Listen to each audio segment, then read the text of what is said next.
नमस्कार दोस्तों, आपका हिस्टोरिका व्यू पर स्वागत है। आज हम तेनाली रामा की मजेदार कहानी में से एक कहानी हीरों का सच जानेंगे। तेनाली रामा का पूरा नाम तेनाली रामा कृष्णा था, जो विदूषक 4 वेद पारंगत थे और राज सलाहकार के रूप में जाने जाते थे। आंध्र प्रदेश के एक कवि थे।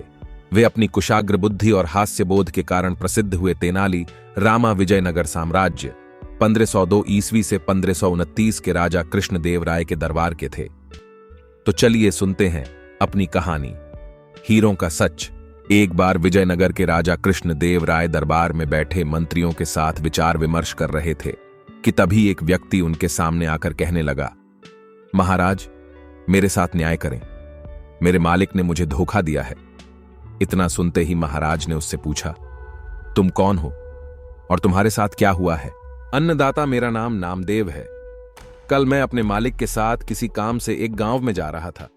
गर्मी की वजह से चलते चलते हम थक गए और पास में स्थित एक मंदिर की छाया में बैठ गए। तभी मेरी नजर एक लाल रंग की थैली पर पड़ी, जो कि मंदिर के एक कोने में पड़ी हुई थी। मालिक की आज्ञा लेकर मैंने वो थैली उठा ली। उसे खोलने पर पता चला कि उसके अंदर बेर के आकार के 2 हीरे चमक रहे थे। हीरे मंदिर में पाए गए थे, इसलिए उन पर राज्य का अधिकार था। परंतु मेरे मालिक ने मुझसे ये बात किसी को भी बताने से मना कर दिया और कहा कि हम दोनों इसमें से एक एक हीरा रख लेंगे। और मैं अपने मालिक की गुलामी से परेशान था, इसीलिए मैं अपना काम करना चाहता था, जिसके कारण मेरे मन में लालच आ गया और हवेली आते ही मालिक ने हीरे देने से साफ इनकार कर दिया। यही कारण है कि मुझे इंसाफ चाहिए। और महाराज ने तुरंत कोतवाल को भेजकर नामदेव के मालिक को महल में पेश होने का आदेश दिया। नामदेव के मालिक को जल्द ही राजा के सामने लाया गया। राजा ने उससे हीरों के बारे में पूछा तो वह बोला, महाराज, ये बात सच है कि मंदिर में हीरे मिले थे, लेकिन मैंने वो हीरे नामदेव को देकर उन्हें राजकोष में जमा करने को कहा था।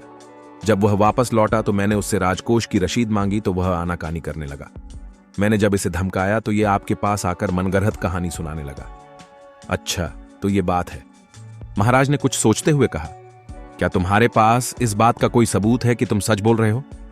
अन्नदाता, अगर आपको मेरी बात पर यकीन नहीं तो आप मेरे दूसरे 3 नौकरों से पूछ सकते हो। वो उस वक्त वहीं थे। उसके बाद 3 नौकरों को राजा के सामने लाया गया। तीनों ने नामदेव के खिलाफ गवाही दी। महाराज 3 नौकरों और मालिक को वहीं बिठाकर अपने विश्राम कक्ष में चले गए और सेनापति तेनालीराम महामंत्री को भी इस विषय में बात करने के लिए वहां बुलवा लिया।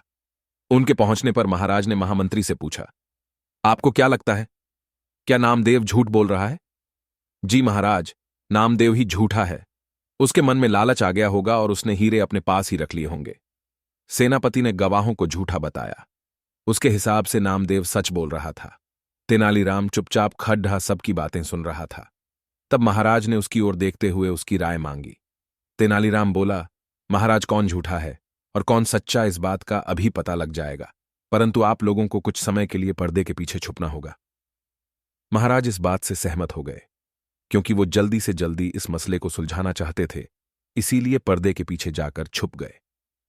महामंत्री और सेनापति मुंह सिकोड़ते हुए पर्दे के पीछे चले गए। अब विश्राम कक्ष में केवल तेनालीराम ही दिखाई दे रहा था।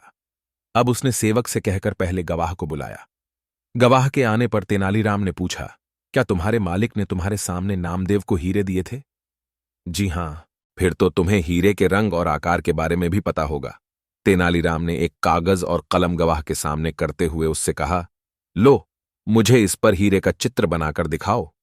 इतना सुनते ही उसकी सिट्टी पिट्टी गुल हो गई और बोला, मैंने हीरे नहीं देखे, क्योंकि वो लाल रंग की थैली में थे। अच्छा, अब चुपचाप वहां जाकर खड़ जाओ। अब दूसरे गवाह को बुलाकर उससे भी यही प्रश्न पूछा गया। उसने हीरों के रंग के बारे में बताकर कागज पर 2 गोल गोल आकृतियां बनाकर अपनी बात साबित की। फिर उसे भी पहले गवाह के पास कर दिया गया और तीसरे गवाह को बुलाया गया। उसने बताया कि हीरे भोजपत्र की थैली में थे, इस वजह से वह उन्हें देख नहीं पाया। इतना सुनते ही महाराज पर्दे के पीछे से सामने आ गए। महाराज को देखते ही तीनों घबरा गए और समझ गए कि अब सच बोलने में ही उनकी भलाई है। तीनों महाराज के पैरों को पकड़ माफी मांगने लगे और बोले, हमें झूठ बोलने के लिए हमारे मालिक ने धमकाया था और नौकरी से निकालने की धमकी दी थी, इसीलिए हमें झूठ बोलना पड़ेगा। महाराज ने तुरंत मालिक के घर की तलाशी के आदेश दे दिए। तलाशी लेने पर दोनों हीरे बरामद कर लिए गए। सजा के तौर पर मालिक को 10,000 स्वर्ण मुद्राएं नामदेव को देनी पड़ी और 20,000 स्वर्ण मुद्राएं जुर्माने के तौर पर भरनी पड़ी, जबकि बरामद हुए दोनों हीरे राजकोष में जमा कर लिए गए। इस प्रकार तेनालीराम की मदद से महाराज ने नामदेव के हक में फैसला सुनाया। ऐसे ही मजेदार कहानियां सुनने के लिए हमारे इस चैनल हिस्टोरिका व्यू को अभी सब्सक्राइब करें। धन्यवाद।